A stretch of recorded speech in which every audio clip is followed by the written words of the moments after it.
Dutton, Peter Dutton, basically he's not sure if he's coming or going on absolutely removing the Paris Agreement. He says he'll announce it after the next election if they get elected, what their net zero target will be. But he hasn't. He doesn't stand for anything. Grow a pair, mate. Grow a pair. He's not going anywhere. Seriously, if we wanted an opposition that's exactly the same as Labor, I mean, Malcolm Roberts said it very well, and it's just too rude to say. I'll just do the clean version. They're two wings of the same bird. Labor, Liberal, same thing. We went from, didn't he say only about a week ago he was going to go to 2050?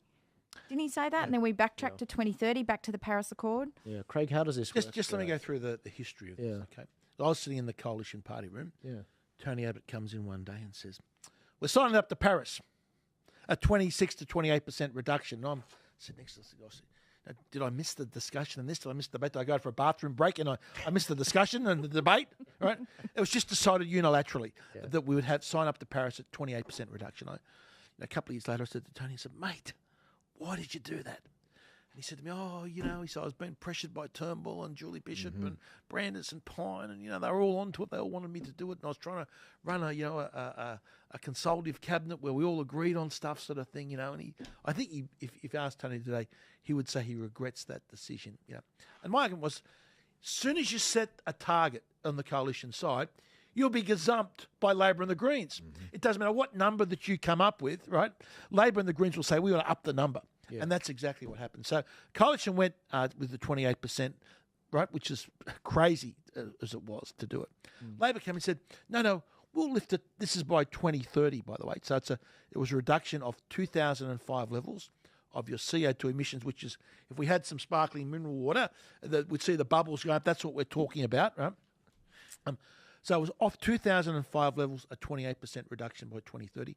Labor kicked that up and plucked the number out of the air of 43% reduction. Now, when it comes to how that will affect the CO2 in the atmosphere in the parts per million, you won't even be able to measure it, let alone whatever effect. So whatever target you have by 2030 is really completely irrelevant, but they've both got a 2050 target. And again, that came about one day. I was sitting in the party room and we went to, I think it was the 2019 election, saying we're not going to have a 2050 target. We're not going to agree to this net zero nonsense. Yeah. Right?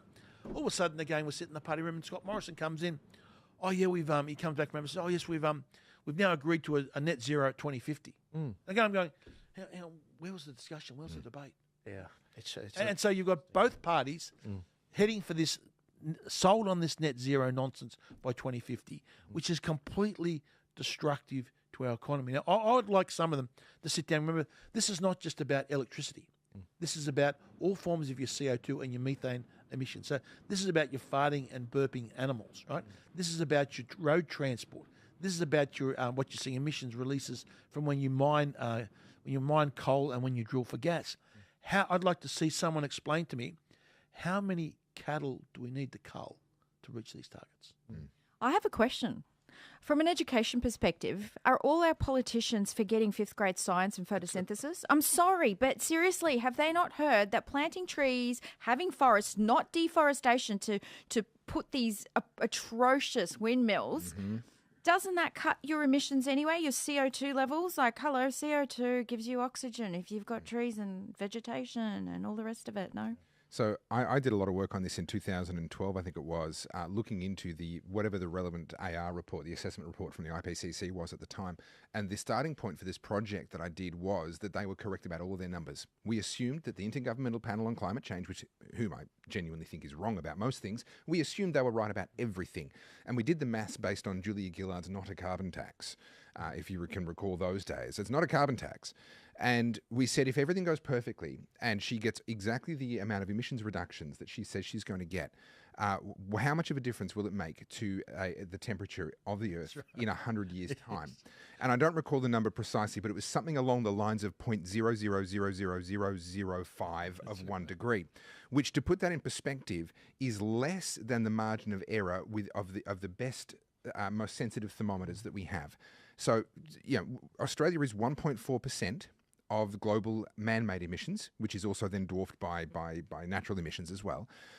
and CO2 makes up 400 parts per, or 420 odd parts per million. So we are 1.4% of 0.04% of the atmosphere.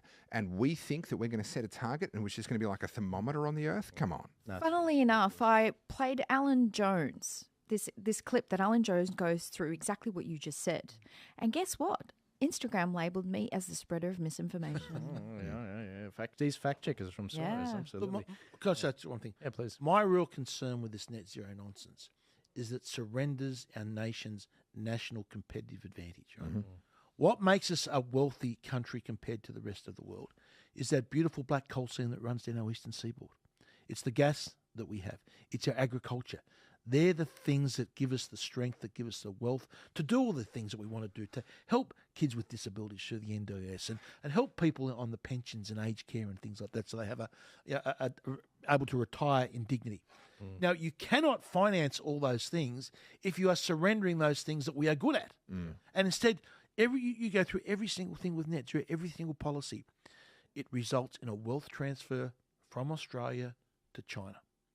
It hands a competitive advantage to China over Australia. And because remember, what's China doing with net zero? They said, oh, we might get there by 2060.